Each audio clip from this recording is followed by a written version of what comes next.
All right, thank you for joining me for Sovereign Syndicate demo that we have.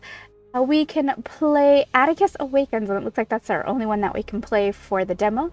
Follow Atticus daily as he explores the seedy underbelly of London's East Docklines in search of his mother, a reason for living, and his next fix. I'm gonna guess with the full game we get to play as potentially as these guys here as well. I'm walking into this pretty blind. I tends to be the way that I like to do these things. Atticus Daly, I can choose a focus. He grew up in a crowded orphanage using his illusory magical abilities to disguise himself as human. Retreating from an unforgiving world into study, he meets challenges with a sharp mind and a silver tongue. Blaming his fiery temple on his minotaur blood, he learned to intimidate his enemies and embrace the rush of combat. To be a great illusionist, he's practiced sleight of hand. He's surprisingly nimble for a minotaur. So we can start with the attributes that we want. Let's see. We could have self-deployment, wit, wryness, and conjuring, persuasion, intimidation, or fine motor skills. I don't know. I guess let's do a hermit.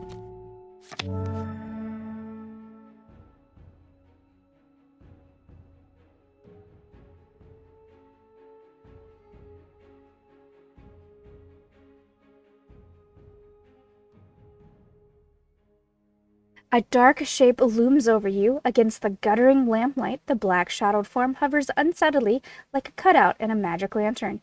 You can't be sure whether it's a real living thing or another grim manifestation from your week-long bender, which at first blush you appear to have survived. Or is this, in fact, death coming to claim you? In any case, the spectre seems to be in no hurry to move along. Painful memories prick your gin-addled brain. Now you recall why you're here. You chose this alleyway in London's East End to drown the last of your days in drink. Well, if this apparition isn't the angel of death, then even at suicide, you have failed.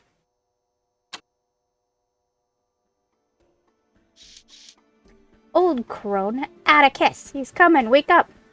Get out of my head, you old crone. Atticus, oh. Masked stranger, Atticus Daly. How does he know my name? His voice is cold and mechanical, like the hinge of a heavy iron door, concealing his identity. No doubt. Constitution, try to speak. Animal instinct, say nothing. Well, we only have a 66% chance.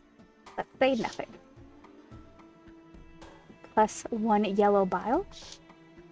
Bryness. He offers me a tin stippled flask. It's a small kindness. Take it eagerly or wave it off. Take it eagerly. I've been hoping for the hair of the dog, but alas, it's only the chloric bite of London tap water. Plus 10 vigor. Bollocks, this fancy Jack had better have something stronger. Stowing the flask, the stranger leans back into the dim light of the gas lamps. I can finally see his features in full. He wears a brass-buttoned traveling waistcoat, complete with a scarlet hood and a mask of ornate gold panels. It glitters in the gaslight, delicately crafted. His mask may be pretty, but it would still stop a bullet. On your feet now, you sorry sight. Dizzy from the head rush, it's hard to keep my balance. Who are you, and what do you want with me? A friend in need of your services. A friend, but a man of his station, so deep in the docklands, spells trouble. In need of my brawn, no doubt, looking for someone to do his dirty work. I need a moment to get my bearings. Fair enough, but I'll be watching. The stranger pulled back his waistcoat, showing off a gilded flintlock pistol. Over the years, many a Ming bag have come to collect. This barmy nuff is no different. So many outstanding debts, foregone second chances. He can try like all the others, but none have yet succeeded. That's as may be, but if you keep going in this way, it's only a matter of time. Fast started, the old crone.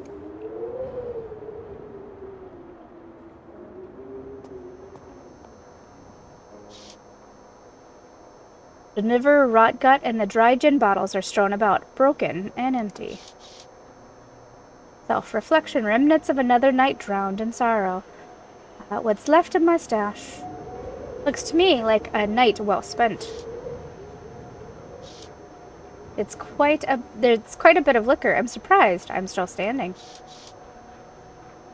Speaking of, let's see if there's more. Look through the bottles. I think I've had enough for one night. Probably for the best.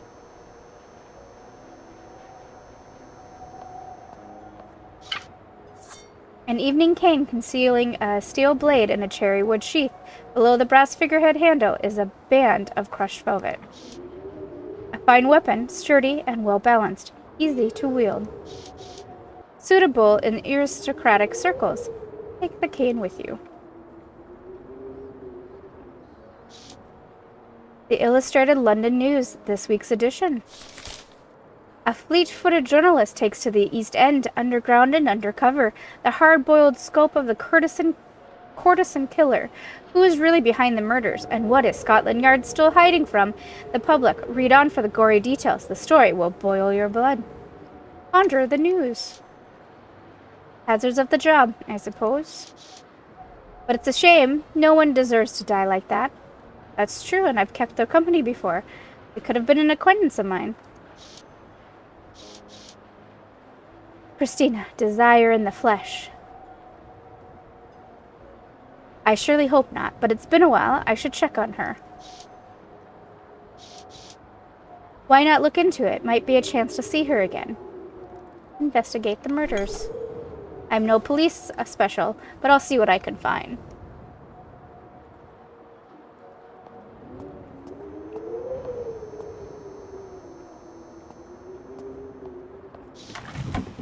Some wayward cartwright abandoned their wagon here. Beyond it, tenements in a dead end. He's got me hemmed in. No matter, if the stranger wants to fight, I'll give him one. Do I fancy a fight in this condition? I may not have a choice. Better to be prepared if it comes to that.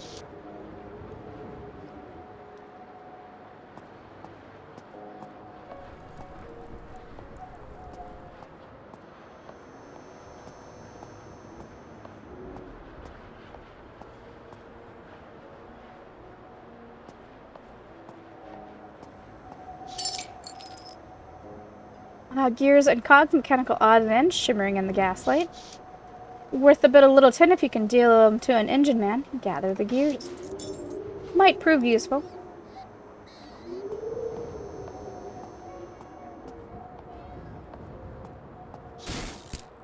The containment fence, a military-graded, reinforced with barbed wire. The sign reads, Werewolf Containment Zone, in luminescent paint.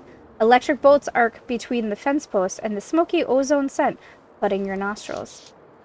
With the full moon still a few days off, it might be safer inside, instead of at the whimsy of the stranger in his brocade waistcoat. No harm in a look.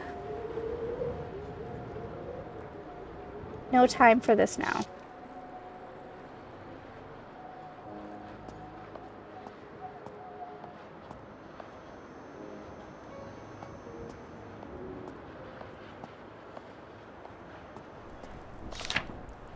The missing poster, Julie and Bertram O'Brien, orphans missing from Sacred Heart Orphanage. Small reward furnished upon any information leading to their safe return. Please have a heart for our poor children. The Sisters of the Sacred Heart, 22 Cherry Wine Lane, East End, London. Alms accepted. I remember this place, and I'd rather not think about it. Try as I might to erase the memory, it was too much for my life to bury with blackouts. Being an orphan myself, should I be the one to investigate? There are unsettled spirits in the docklands, and like it or not, I play a part in their pageantry. Hopefully not as some marionette with strings to pull for their amusement. Then I should leave no cobble unturned. Search for the missing orphans. Something's not right here. The orphans in the docklands need all the help they can get.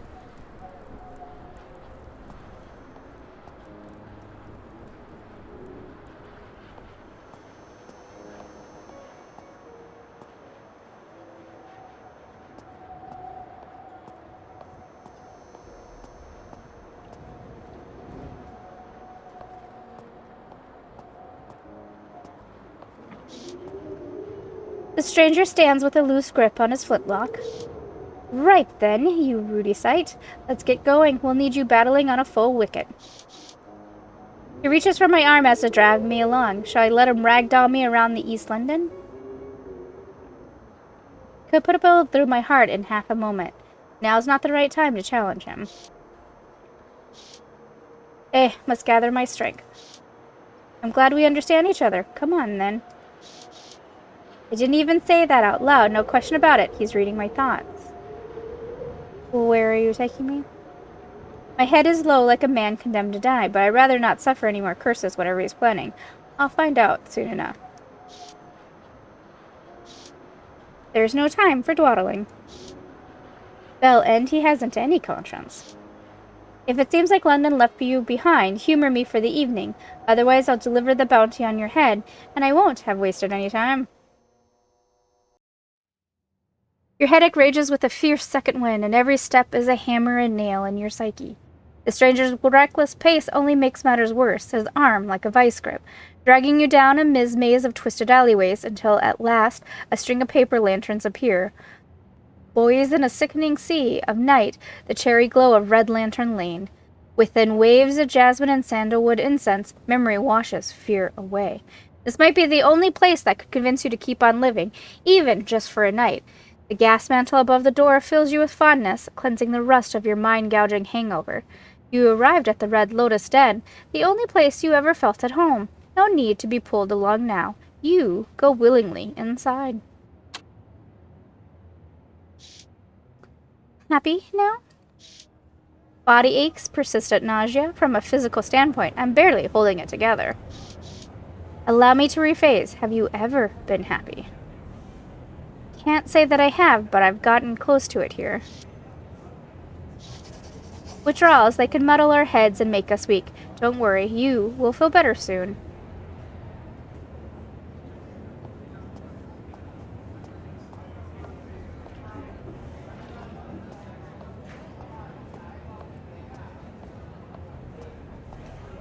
A centaur bouncer.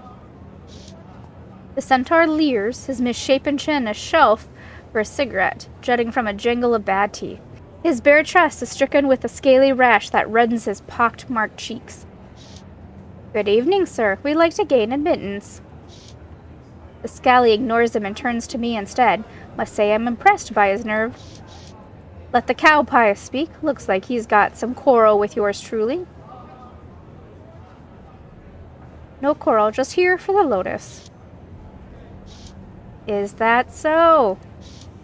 We're here for the lotus, nothing more. Not buying it. This one's got a screwed up fizz. What's the matter? I'm just not used to this brand of potpourri. Oh.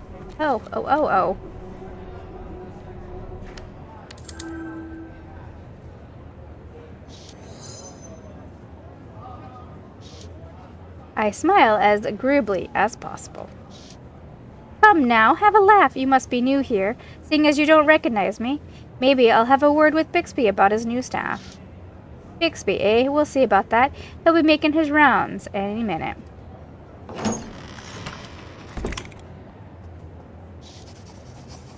Out trots Mr. Browncoat, surely come to see what the fuss is about. He has a distinguished, long-faced countenance. He's sporting a gold pocket watch with a lavender-tinted pinsons, with frames settled low on his nose. Despite his careful preening, the turbulence of a life lived in the margins shows on his face. What's going on out here? I've just coming out for a go-round, and what do I come upon but an argument in the foyer? Sorry there, Bixby, but the bouncer was just saying how minotaurs are no longer welcome in your fine establishment. And why not? A miniature is welcome here, like any other customer. Oh, yes, I'm sorry, Mr. Browncoat. I should have known. We'll talk about this later. As you can see, there are clients to entertain. Bixby darts a disapproving look at the bouncer.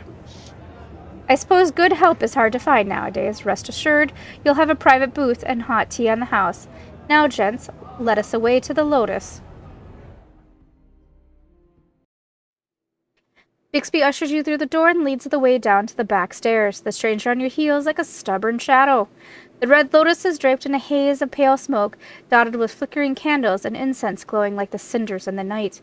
A smell of burning opium is dark and rich, like a batch of overdone biscuits, with a sharp, fishy afterbite. The pale red glow from the Chinese lanterns paints the space in perpetual twilight.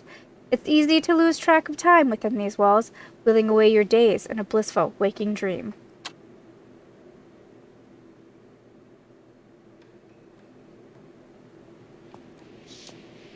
What's this geared, clattered, racketing? A jet of steam cuts through the quiet of the den. What a curious machine!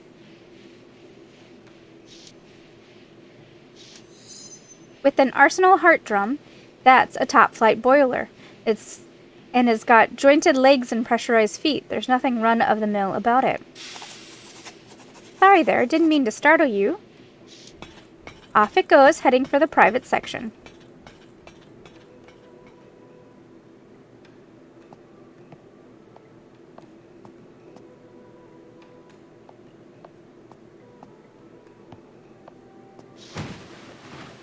Sunken pit area. The floor pit has benches with tuft upholstery and pillows costing a halfpenny an hour. It's so late that even the addicts have gone home. Just before sunup is the only time the Red Lotus is empty.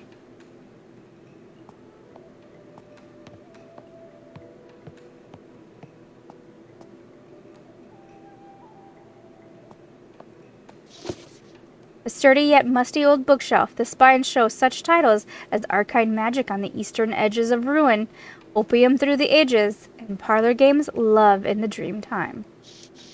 Couldn't there be a secret door behind it? Worth a look. Oh, but we don't have much of a chance. I guess I didn't notice.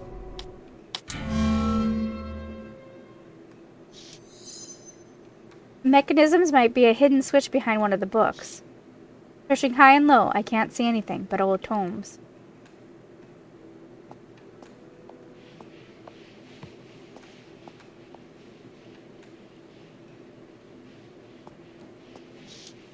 Evening, stranger. The dwarf has a warm and amiable look, but the sort of lucid blue eyes I couldn't stay angry at. His gaze is so sharp and clearly intelligent that I find myself intrigued. Below his crystal blue eyes is a broad nose and a red mustache, so full that it just might crawl off his face and build a cocoon. His left arm and leg are both mechanized, and judging by a steam-powered backpack, the augmentations don't stop there. How you doing? Just fine. Some kind of inventor? Name's Theodore Redgrave, Brotherhood of the Boffins. But call me Teddy. Most people do. No clue what a boffin is. Some kind of magician?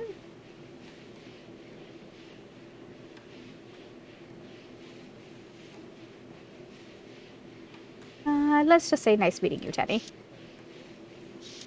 Likewise, but I didn't catch your name. Atticus Daly. Happy to be acquainted, Mr. Daly.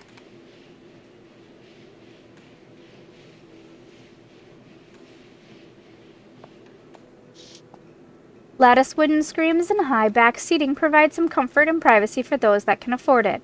The booths are made of a luxuriously soft calf leather, well oiled and plush with dimpled riveting. Delicate china and inclusive menus of the den's offerings are available for those of a more discerning taste. Seems you are in for a treat on account of the stranger's pocketbook, as fat as a Christmas goose. Let's show a little restraint. I like to know what his motive is. Why invite me here?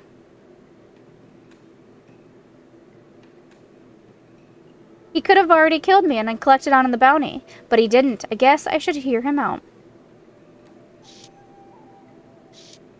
It's worth seeing what he's after.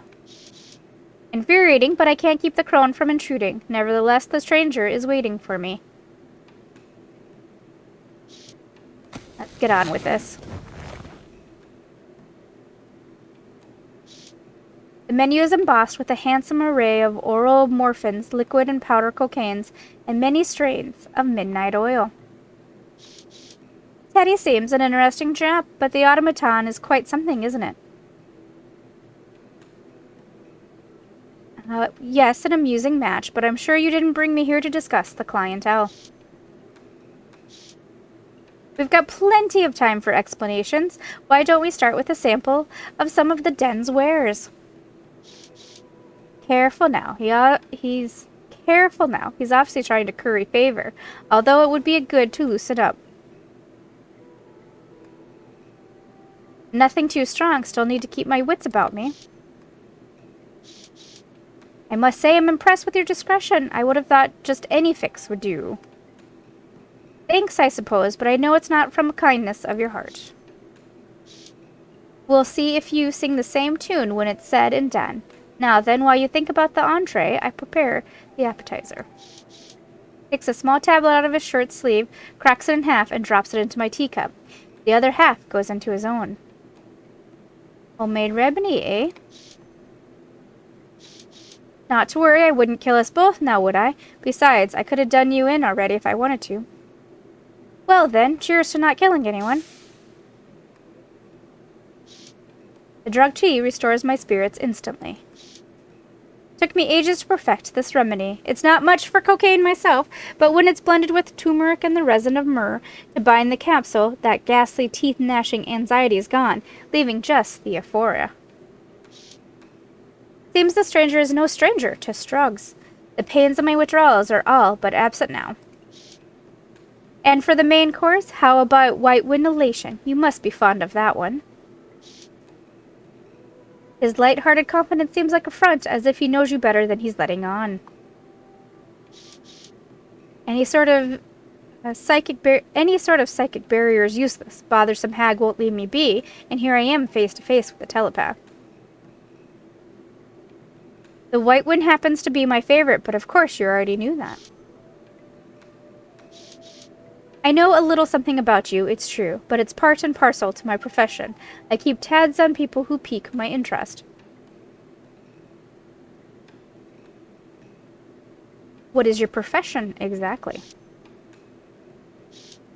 Let's say I look after Her Majesty's interests with a greater vigor than they align with my own. Let's say I look after Her Majesty's interests with a greater vigor when they align with my own. Surely he didn't just say Her Majesty. On with it then. What else do you need to know?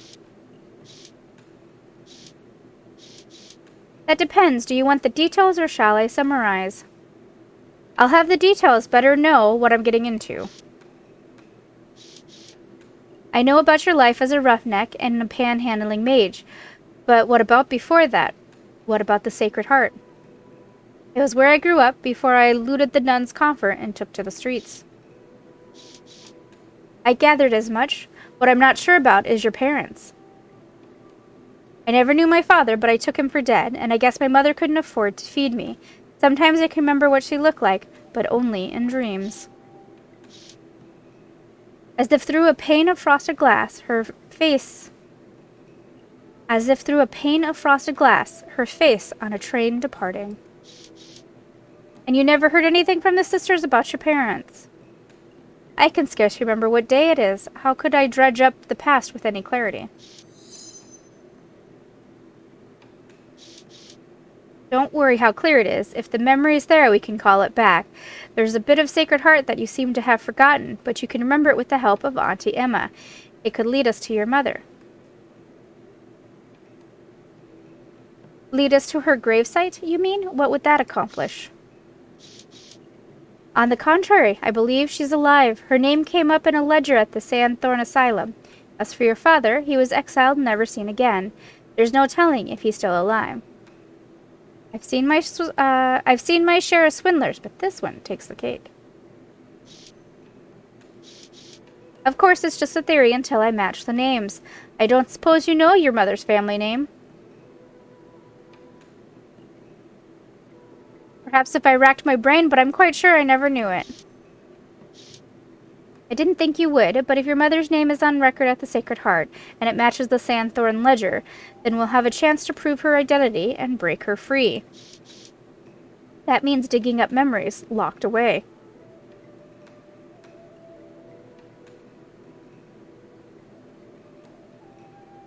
I'm sure if my mother's alive, she's forgotten me.